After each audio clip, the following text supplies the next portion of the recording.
Tuatahi tēnā koutou katoa, ko tai mai I rungi te kaupapa nei, he mihi atu kia koutou. Thank you very much for the welcome, and I do know what it's like to talk after the conference dinner. It's like talking after a big fat lunch, and I hope that those of you who've made it are in good form for your final day of your conference. Thank you for inviting me to talk. Basically, I'm going to share some stories with you. The photo that you have up there, some of you might recognise my father and my daughter. I grew up in a home where books were valued, but we lived a long way from town, and so we read the same books all the time. When newspapers came to my grandmother's home, they came in like fortnightly bundles, and that included the Gisborne Herald. My cousins who were farmers walked around with comic books in their back pocket, because when they went up on their horses up into the high country, you know, my grandmother's suspicion was that they didn't do any work. And that was true. They would lie under a tree and read books and read comics, and then they'd come down for lunch or smoko, and then they'd go back up again. And so, you know, in one sense, that generation and my family were a generation who read and who valued books because we didn't actually have access to many. My uncles who were farmers never, you know, they left, I've forgotten what it was in those days, but anyway, they finished primary school. They never really had the opportunity to go to secondary school. The older ones became farmers, and the younger ones eventually went off to World War II. So that, you know, experience for them, they hungered, craved for knowledge. World War II for our family at home meant that there was a big map in the kitchen that was only recently kind of fell down. And, you know, as the news would come through, my aunts and my uncles and my older cousins would be sticking pins in the maps and discussing, you know, where they thought our uncles in the Maori battalion were. And of course they named children who were born after those places, after battlegrounds, and after big things that had, you know, that they had got back through the news. So my mum's generation craved knowledge and information because they had such limited access to it. And what they did have, they really used well. Probably the best read book in our home was the Bible, in truth. And I think later on when I was little, we had the Golden Treasury Book of Bible stories. But for my grandmother, reading was a daily activity.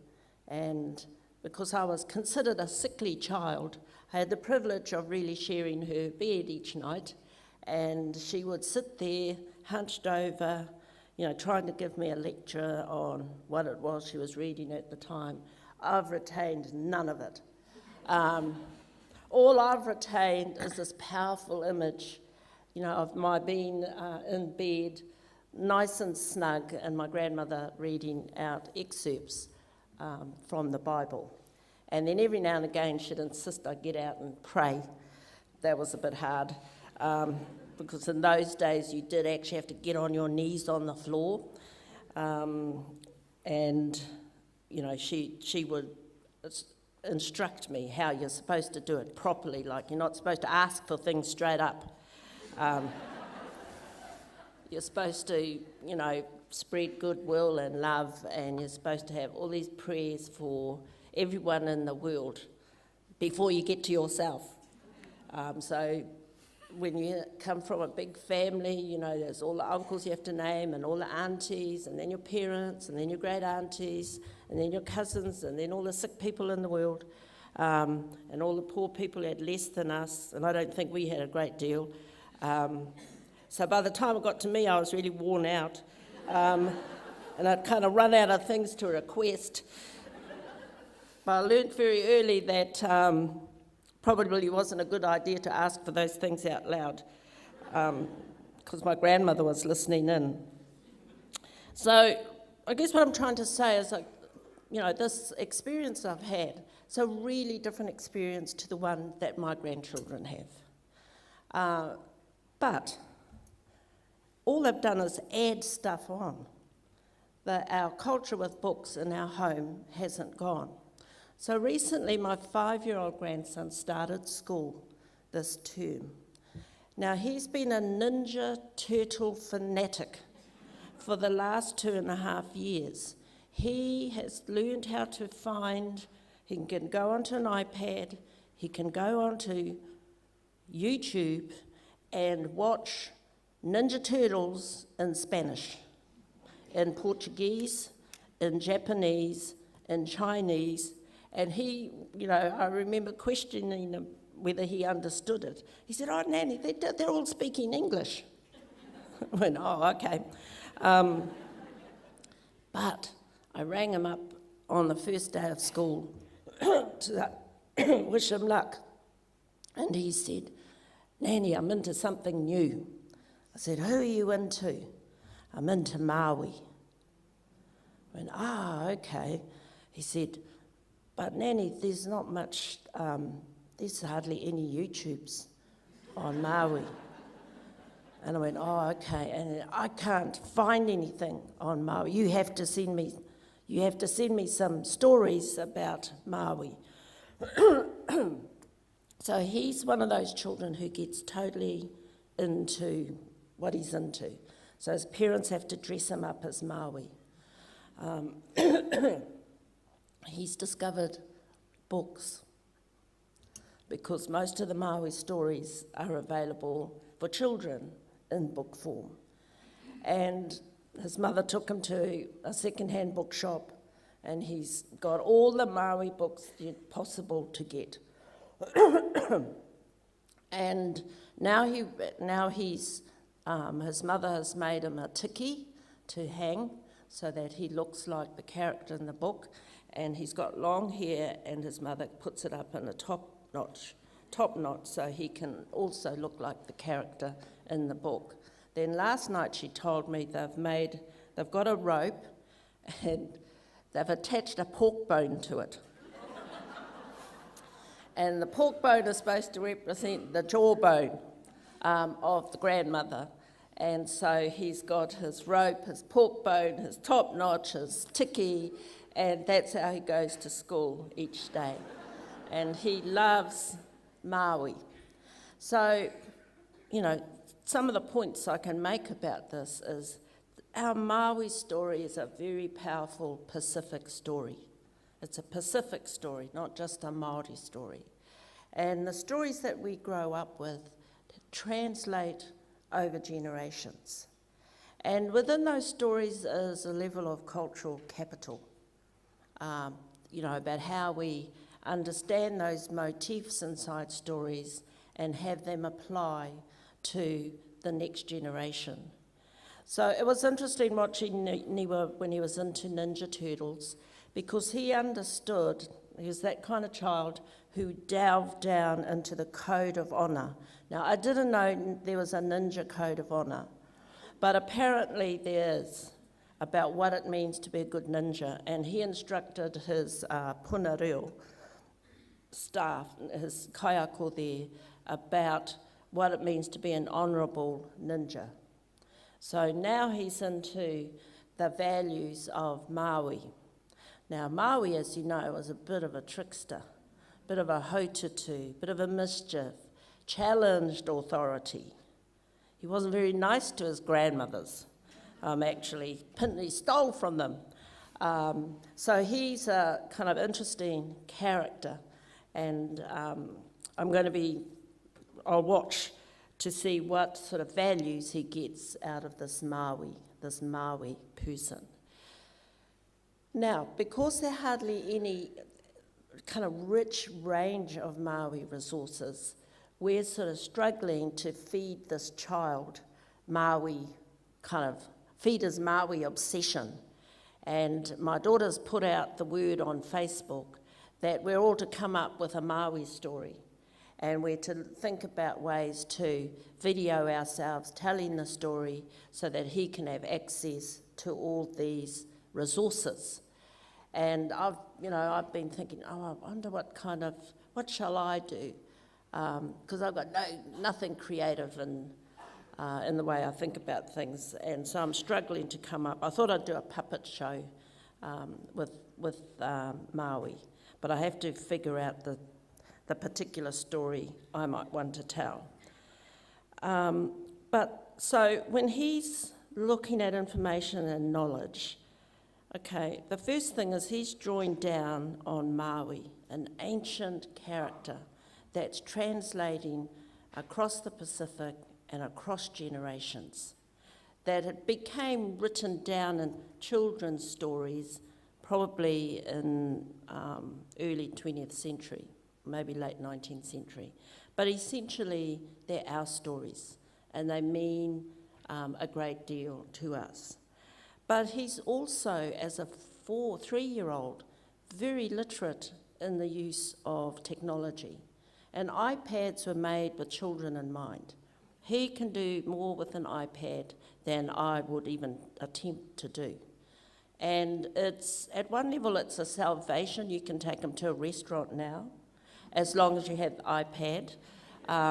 It keeps him really absorbed because of the the range and type and design of resources there.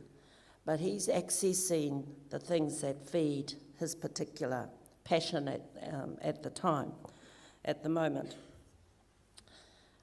And so for him, I don't think he doesn't see any difference between a book, a YouTube, and a live puppet show. They're just all things that he has absorbed into his world. The problem is he has to teach us more about how to access that world than we can teach him, because my generation and my parents' generation struggle with the feel of the technology. I buy a book. I still get on a plane with a book. I like to touch it, feel it, open the pages, put doggy ears in them, and read it, even though it's bulky. And I see people with their tablets reading tablets, and I can't, to me, that kind of experience, I don't even desire it. It just, it doesn't kind of fit into my frame. So I am getting into the capacity building. Hopefully I'm building a case. All right, so this is a photo taken in the mid-80s, I think. My father is now, if you can call a Māori person retired, is technically retired, but sits on the Waitangi Tribunal. And my daughter, who's in that picture, is now 30, and it's her son I've been talking about. And the book is about the Te Māori exhibition that my father was co-curator of. So that's Professor Hirini Mead. And I think there are a couple of reasons why I like that book. One is because it's a man reading a story or sharing a book with a young child. Secondly, it's a grandfather sharing knowledge with a grandchild. Thirdly, it's my father sharing knowledge with my daughter. And the good news about that is I didn't need to do it, which to me speaks to the strength of kind of an intergenerational model of how we kind of bring these stories down through families. That it is a responsibility of wider families and of a whole lot of people, not just that kind of intimate relationship between parents and children. I don't know where I'm going with this. It's done. Maybe if I There we are. How did that happen? See, this is what I mean. There we are. See, I still have wonder about this, and whereas my grandson would just roll his eyes. Nanny. Okay, so our story around what I think is miraculous around this child telling me that he's into Maui is that we've had to bring our Maui stories through a quite disruptive history that set about trying to destroy them. And that school is now a hay barn. It was a native school in Whakawhetira on the east coast. And the book there is one co-written with Judith Simon and a number of other colleagues around the role of schooling in particular in really reshaping our literacy, our wider cultural literacy practices, as well as the literacy that we kind of understand today. And that, to me, one of the downstream consequences of the kind of schooling we had is actually, I'm probably rare in my generation in terms of the family culture we had around books and reading. You know, I know of other families who really don't read, who can't. A book makes them feel sick and they would never step into a library. Why would they? It just reminds them, it's like going to the dentist. The smell hits you, the form hits you, the structure hits you. And so, you know, for many of our parents, if you don't have a love of, haven't been brought up in a culture of love for literacy, for knowledge, and for the materials that bring you those things, then it's very hard to take that step of finding out what's inside these treasure houses. And so the native schools disappeared, but left really in place this legacy of, disquiet, I think, and suspicion and cynicism about what the potential is in these treasure houses. I'd call it, you know, to me a library is a treasure house, but then I love libraries. An archive is a treasure house. A museum is a treasure house. But I know lots of people for whom there are no treasures in there. They're just bad memories. So it really gets me to this picture here, which is, you know, I could apply this to any domain, and you can read it up and you can read it down. The way I choose to read it today is so many of our institutions try and kind of absorb us into the existing block. You know, it just homogenizes us, it assimilates us, and kind of takes away that kind of unique identity that people have. And that's the challenge as much in my role in the university as a Pro-Vice-Chancellor Māori as it is, I think, for our public library and information systems, is the tension between being what we are and how we might see our core business, and how we manage difference, how we interact with communities and engage communities, and how we work with difference inside our institution. So in my role as Pro-Vice-Chancellor Māori, you know, my job is to help the universities engage with 19 different large iwi in our region. And we have, you know, a committee, Te Rōpū Manukura, that brings them together. But I'm the interface in that relationship. It's also my role to help the university provide a good space for Māori staff. And we have academic staff, we have admin staff, library staff, gardeners, security, mailmen, who all see themselves as part of the university, but coming with their iwi identities and with being Māori. Last week, I had a kaitahi, or sit-down meal with all our Māori staff who could make it. And I do that once a year, just to kind of get a barometer of how they're faring across their different entities in the university. I don't line manage most of them. My role is to ensure that the university as an institution cares for them and understands the special skills that they bring to their roles. Now, in some cases, they are the mailman and they do what all the mail people do in the university. But in other cases, they're actually employed to deliver particular services for Māori. And I think it would be, you know, even in our institution, which is kind of open to dealing with Māori matters, it's still challenging in particular parts of the institution about how our staff get things done.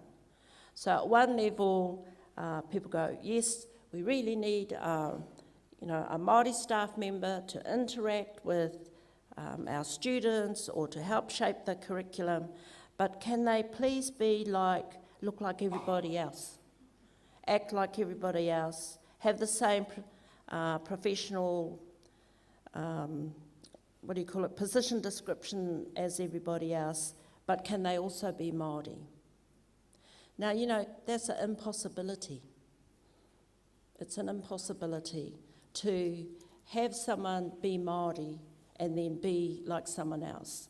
That's what does our heads in. It really does. That's what screws our identities big time. And it also causes problems in the workplace. So I think the challenge for our institutions is not just dealing with difference on the outside. Right, a lot of work goes into how do we engage people, bring them in, but you know, then they leave. The real challenge is how do we cope with difference inside? How do we deal with diversity within our organisations? And how do we ensure that, you know, the principles of transparency, the principles of fairness, the principles of good practice, the principles of professionalism are in play? And to what extent do Māori staff, or indeed other staff who bring in difference, to what extent do they get to shape those values, those professional codes and those standards? Because one of the challenges, I think, when trying to build capacity of any form, is that ultimately, for it to work, the institution must change. For it to work, the institution must agree to an agenda of change. And it must learn,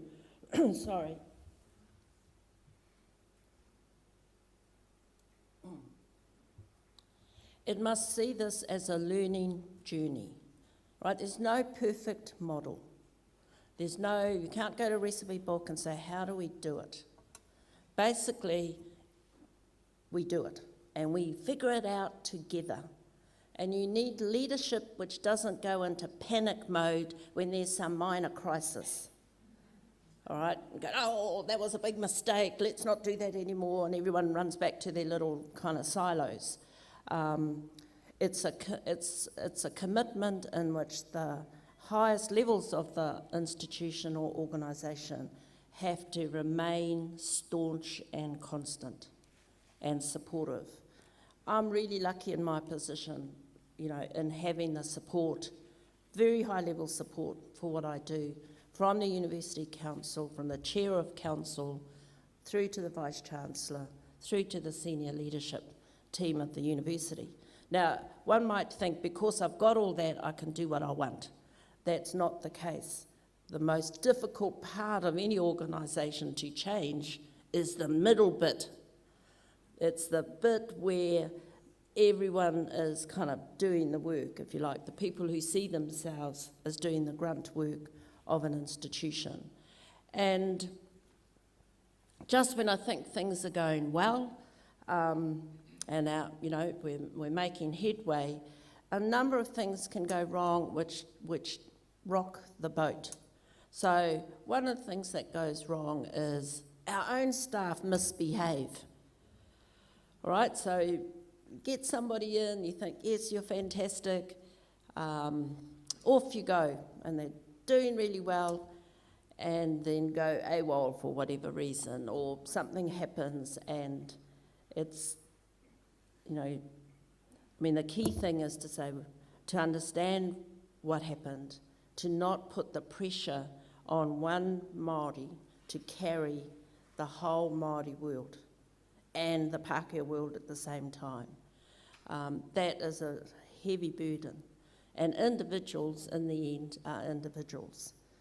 And that's where the leadership really comes in, having someone who's calm, staunch, committed, who just deals with the issues that arise, but doesn't begin to interpret them as, oh my God, we tried something and it failed. And I don't know how many organisations I go into where people, the older ones, sit there and go, oh, well, we tried that in 1998. It didn't work then, so I don't know why it would work now. And, I'm looking at them thinking, well, yeah, maybe if you're still here, it won't work.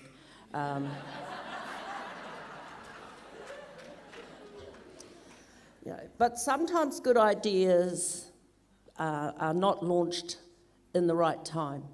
And some of those ideas from the past are worth revisiting, because to me, part of building Māori capacity in an organisation is actually about building the organisation's capability to look after Māori, to build the organisation's capability to understand that it will change and to feel secure about that. Much of my job, I think, I hold hands. I just tell people, it's okay, don't worry, we'll get there in the end. It's going to be a bit rocky here, we're going to turn a corner, don't worry, just stop, pause, breathe in deeply, and then we're going to move on. That sort of guidance through this organisational change is important. So, big principle for institutions who are wanting to build Māori capacity, they have to look at themselves. They have to build their own capacity, and they have to be clear about the long-term agenda of what it means to have difference within. Because to me, difference within means transformation within. And that transformation within requires leadership, and it requires people being able to talk about it. In other words, it requires mechanisms inside that agenda so that everyone can feel they're part of the journey. And those people who, for various reasons, have anxieties, get the opportunity to voice it for a start off, and then, if it's reasonable, to address it. What I found in my work is, for the most part, when people are smiling, there's a good gauge that things are fine. And I worry when people go silent, because to me, silence is a good gauge of things not being said, things being suppressed. It's not a gauge of comfort, because to me, comfort is when people are open. And when I see emails where people are actually having a reasonable conversation. And then, you see emails that kind of rack up and go silent, which is good, because you don't want them on the emails. But then that silent period can be, I do kind of think, right, what's happening? And often it's like a boil.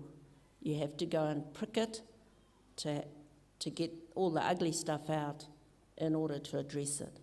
So I'm talking more about the institutional culture, and that culture can occur in a very small unit of staff. It can occur actually when there are two people. But, across where I work, universities, we're dealing with units that can be 5 people, can be 100. And the culture of a place, the culture of a department, the culture of a section, the culture of an institution is the space where I think people don't pay attention enough to the cultural environment. And by that I mean the shared values of a workplace, not Māori culture and non-Māori culture, but the general sharing of values and the implicit knowledge that's at work in those environments. And that's really, that just brings me to another point, that when you're not used to having Māori in your staff, or anyone from another culture who's, clearly got difference going for them, no one talks about values. Now that's the same because my school are all Māori staff. When you're all Māori staff, you don't actually talk about Māori values. You take those for granted and you contest the minor stuff. You don't actually contest the major stuff. So we introduced Pacific scholars into our department, I think 3 years ago. So we've got 2 Tongan staff. And, just watching the reaction amongst my Māori staff kind of demonstrated to me that we can espouse values, but we have to practice those values. And it's not until you're confronted with difference in some shape or form that you're forced to figure out how to genuinely practice those values. So we have a value of manaakitanga, reciprocity, generosity. And we talk it all the time, and actually we practice it most of the time. When things go wrong, it often comes back to an analysis of how generous were we. I actually think generosity is a really important value, an important value in a number of ways. And it's when we stop being generous that I think we start being mean. And we demonstrate meanness, especially in intellectual communities. Meanness is very cunningly expressed. Right, we're good with words, we're good with arguments, in the university. And we deny emotion, actually. Most intellectuals don't really like the whole emotional stuff. So meanness gets expressed very, very passive-aggressive kind of behaviours. And so when things get a bit rocky and we have to analyse what's happened, to me, it's a loss of generosity. We've stopped being generous. And being generous is also about ourselves, feeling good. It's way better to feel like you're a giver than a taker. It's way better to feel that you are part of something bigger than yourself than it's just you isolated, feeling mean. So to me those values are all part of the building the capacity of an organisation. I now want to move on to growing, particular skill sets. And I've been privileged to be part of, one of my previous lives was as joint director with Professor Michael Walker of Ngā Pai o Te Maramatanga, which is still the Māori Centre of Research Excellence.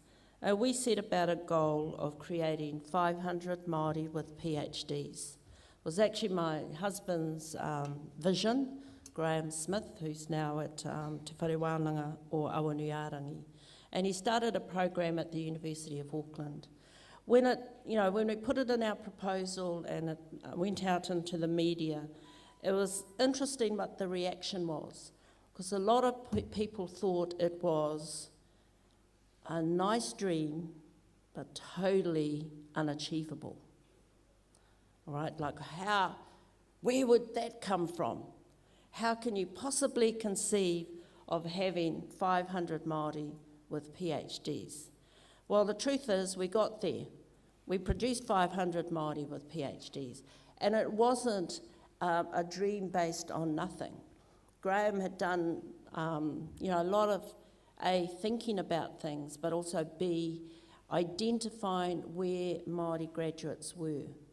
And we had lists, because he's very good at remembering names, and he knew, out of our own master's program, we knew we'd produced 50 master's level graduates. And that was just out of our program. So we knew if you moved across each of the institutions where there were clusters, Mason Jury had a big group coming through his institution, Canterbury, Otago, across in medicine and health sciences. So we knew there was this kind of cohort of potential students. In the Māori world, the reaction was totally different. It wasn't that this was an impossibility. What we got were inundated with people saying, where can I enrol? When can I start? What do I have to do a PhD? And it really inspired people who had not ever thought that that was a possibility to get to the highest level. So what did we do? We basically rolled out a national support program. So our role really wasn't to determine what fields people would graduate in, nor was it to provide supervision, nor was it to pay their fees.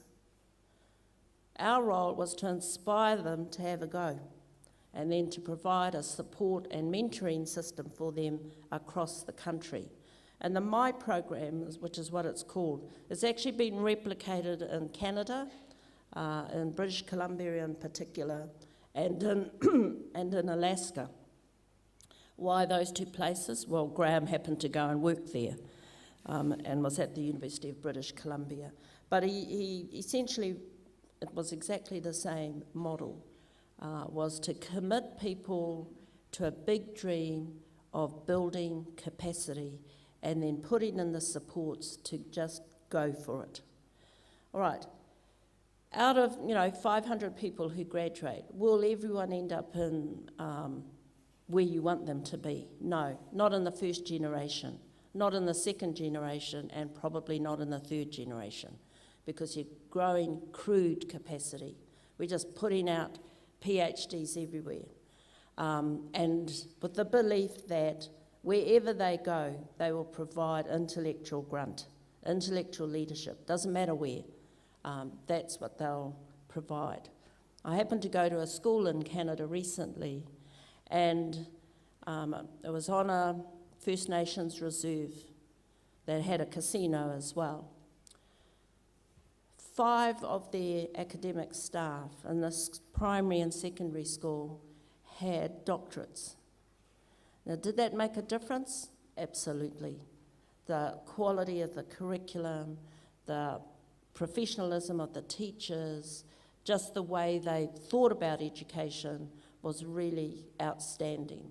And you could just see in the way they thought and the disciplines that they brought to education that that was a school that had, real intellectual capacity inside it, and that they would make, that those students would achieve. And that's in fact the case. They've gone from having no secondary school graduates get into university to last year, every single senior student got access to the university in terms of their qualifications and their grades. And that's the kind of, to me, in the Māori development space, it's really what we're trying to do, is lift up our whole people, and not just in little groups, but to lift everyone up. And to do that, governments spend a lot of money. What do? They do policies, and we think, yes, early childhood's the way to go.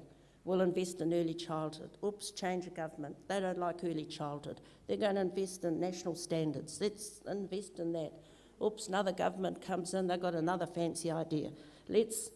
Okay, so that's how governments work. And all that does is get people all They just get into the groove thinking we understand how it works. Boom, program's cut. Start again. Boom, program's cut. And to me, one of the remarkable things about Māori development is, it doesn't matter what the government goals are, we have goals. And we've got to think about our goals as driving what we do, and then allowing us to engage as we wish without getting our hopes and dreams engaged in the Crown's intentions. And I think that gives us more determination around building capacity. So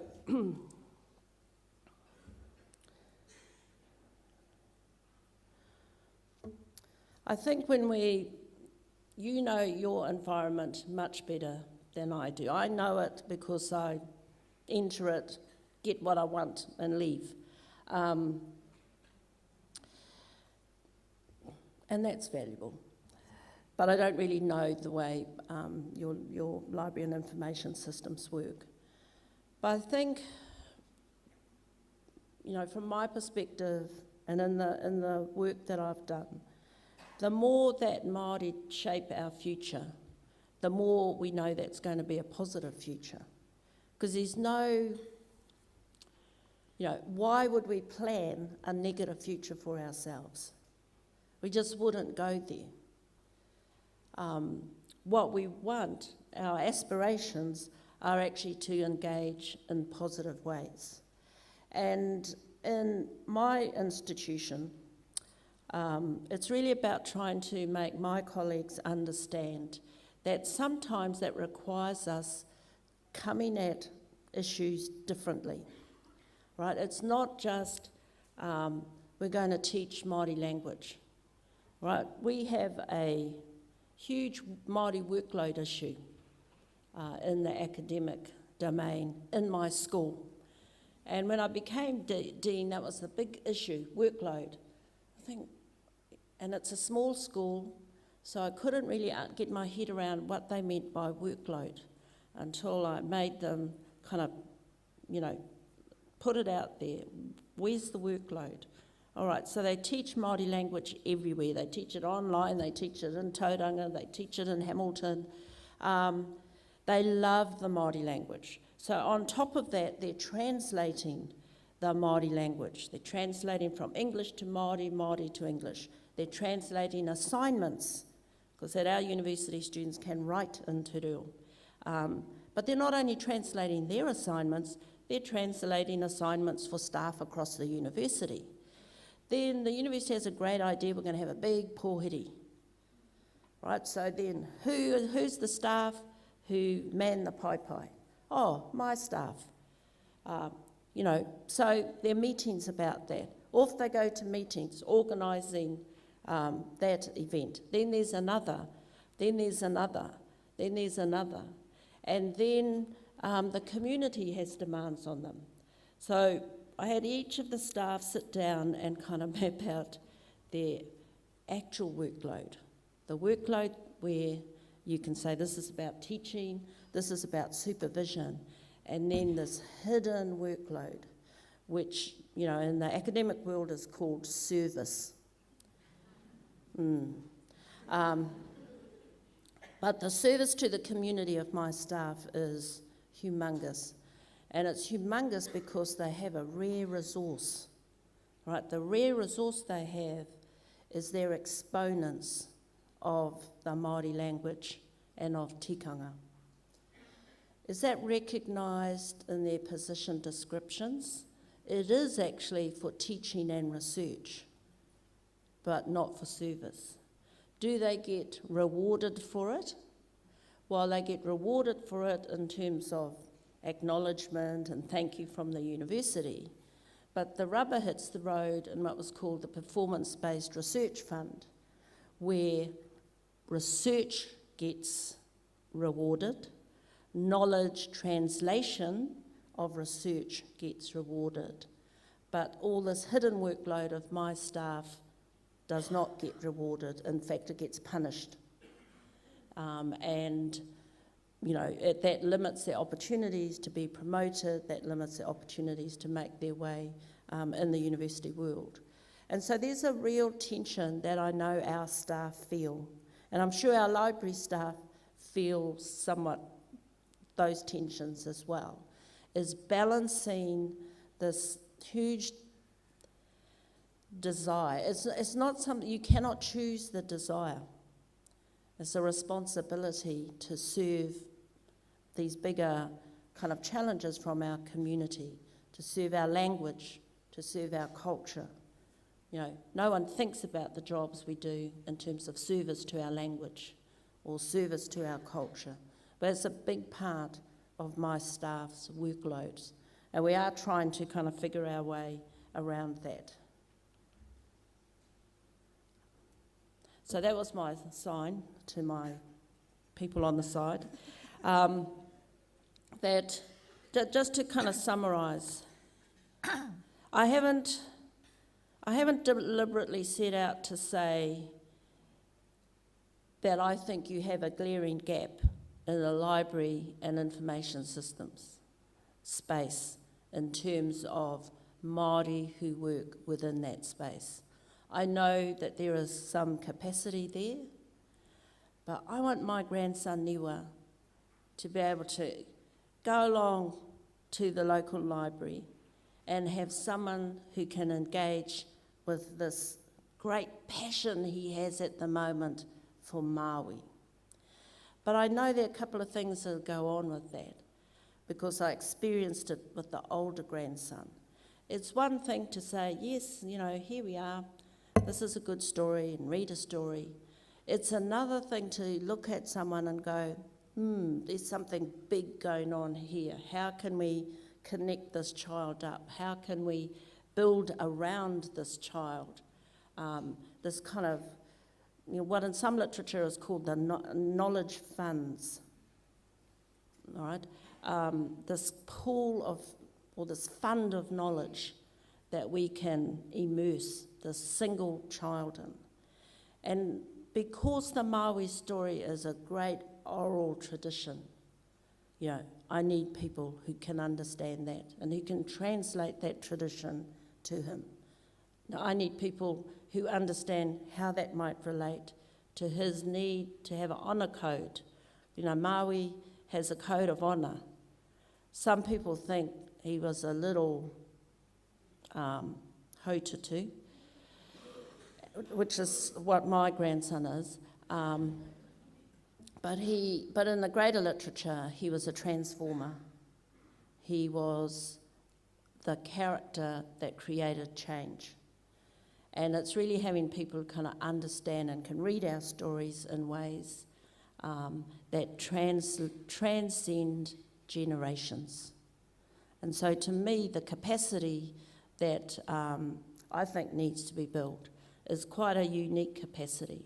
It's how do we transcend Māori cultural knowledge down through the generations. And I think your institutions really need to play a big role in that. Thank you.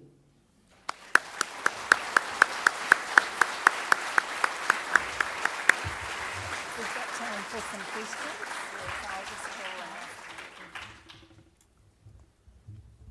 out. Wow, that was riveting. And I'm sure many of you have found some gems of inspiration inside that talk, and also the alignment it has with our 3 projects, the LIANZA projects regarding the strengthening the profession.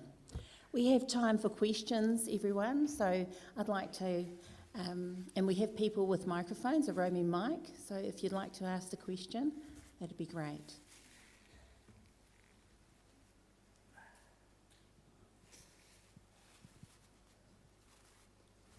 Just up at the front.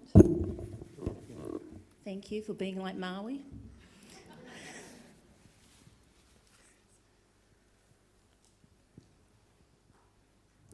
Kia ora, Professor. That was a wonderful talk, and I'm very glad that I managed to get to it after the conference dinner.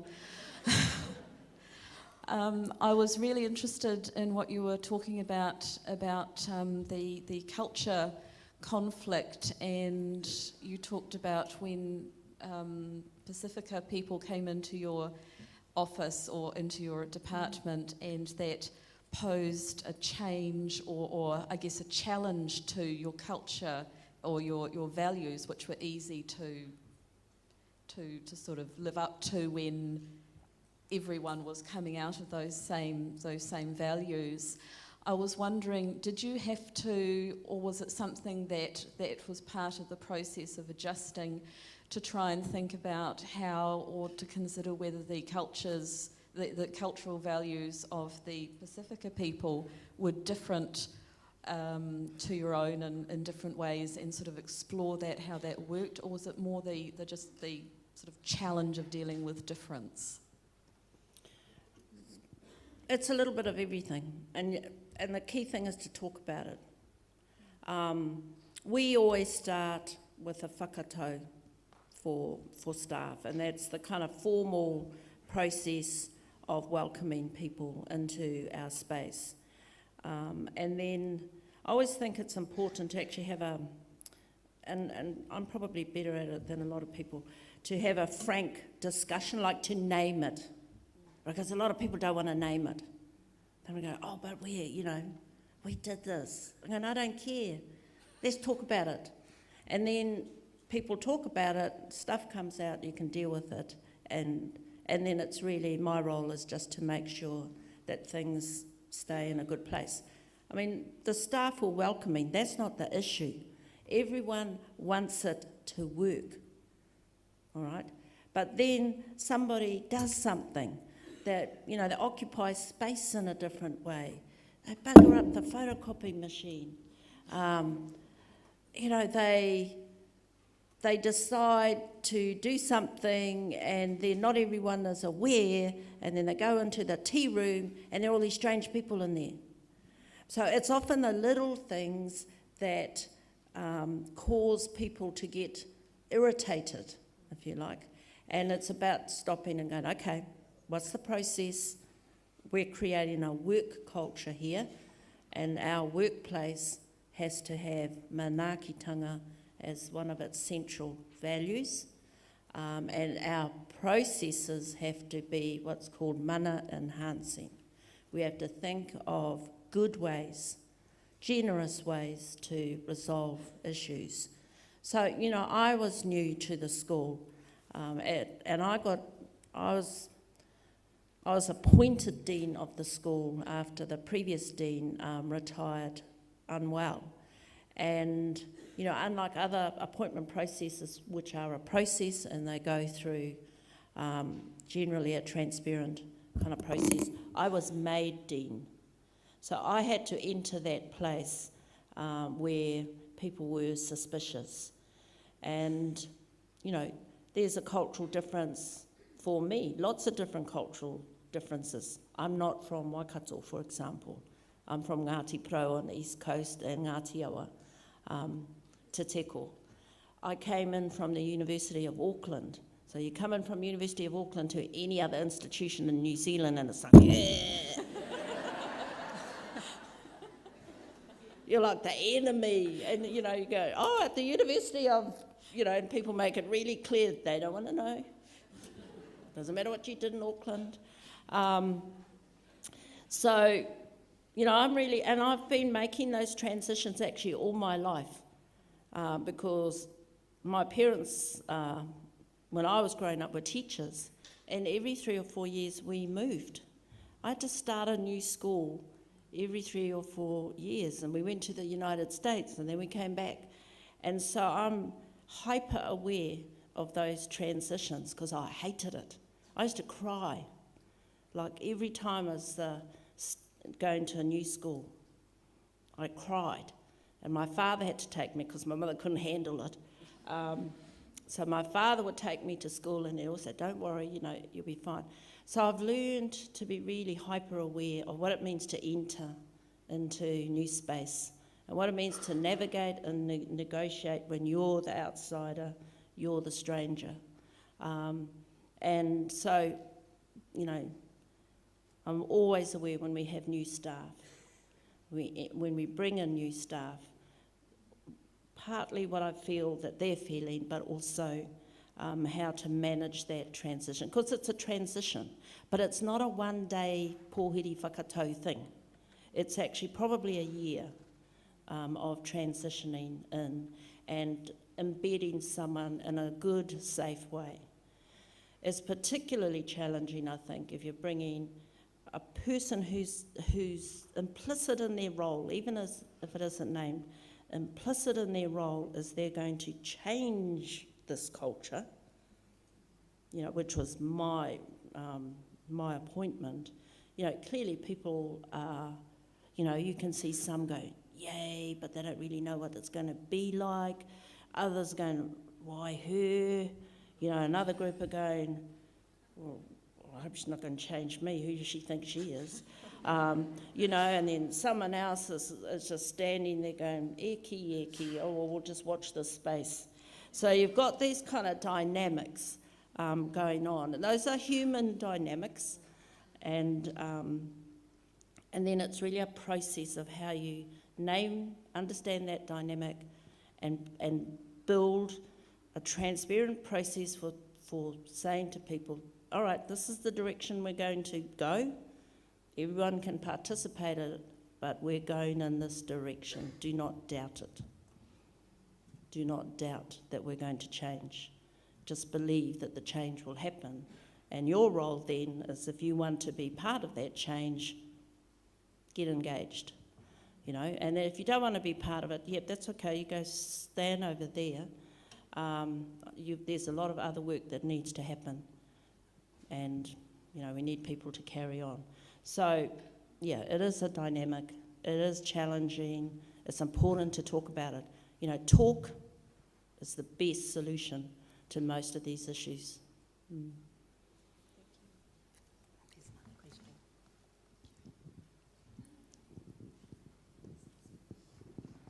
I'm not an indigenous person, but I'm indigenous.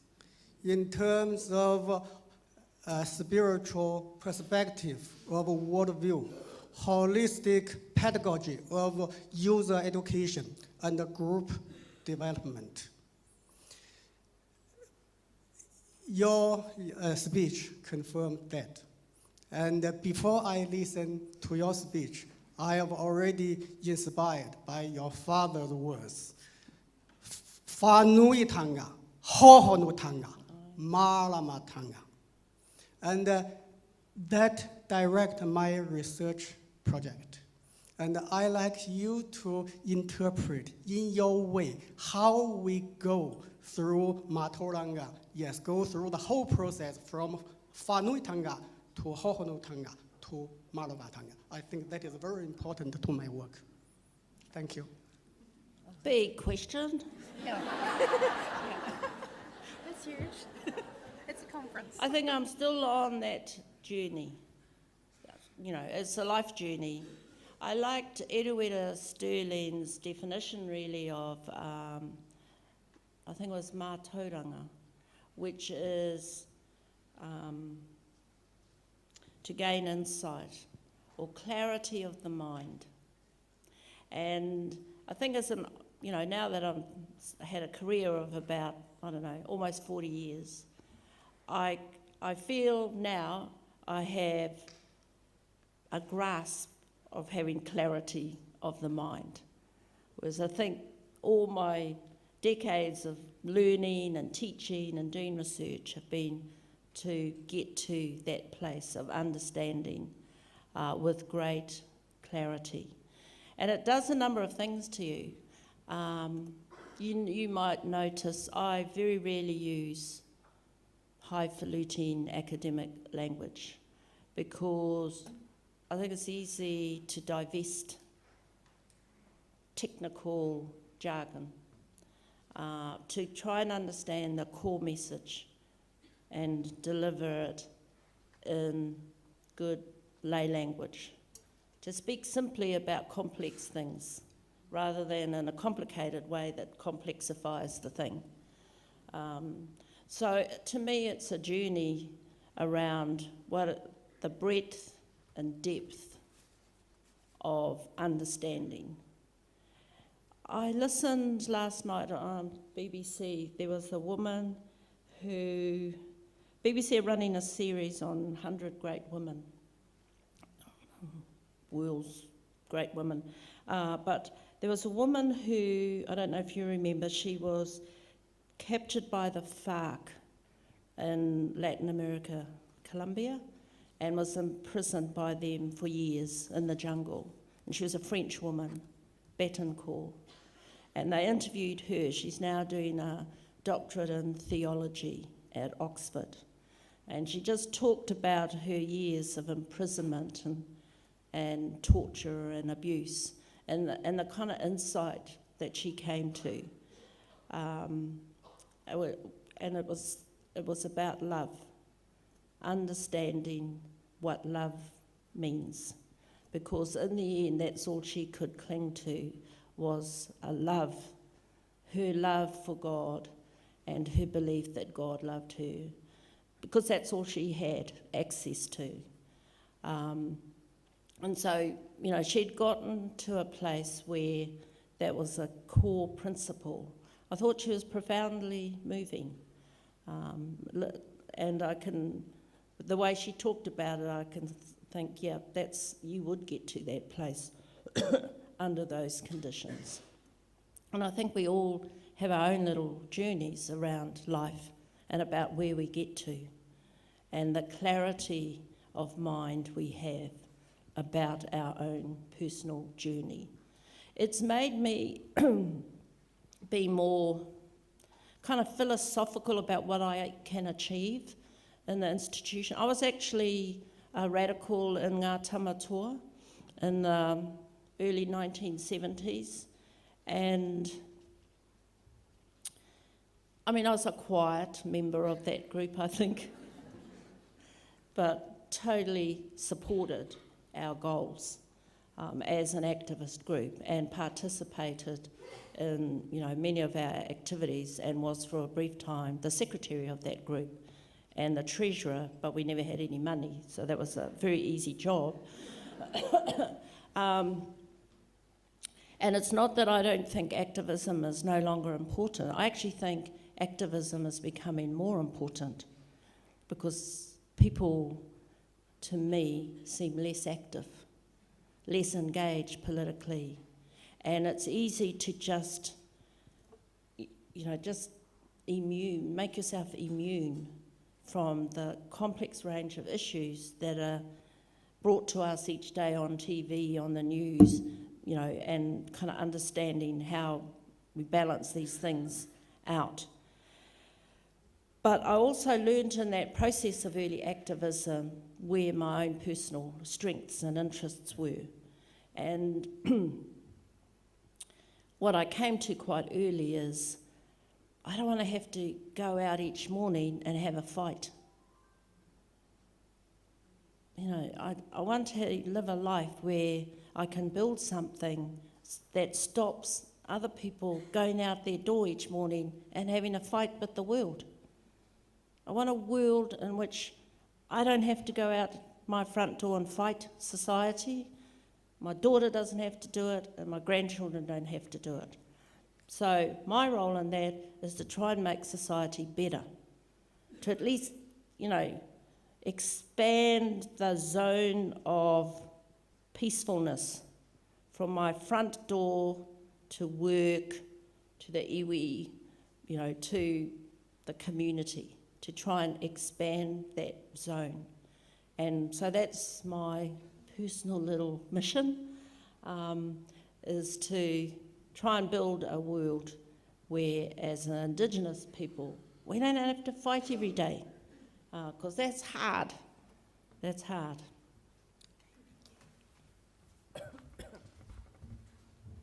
Okay, thank you for those questions. I'd like to take this opportunity to thank our speaker, Professor Linda Smith, for a wonderful presentation. On behalf of LIANZA and Te Rōpū Whakahau, on behalf of all of us gathered here, he mihi nui, he mihi roa, he mihi aroha ki a koe. Thank you.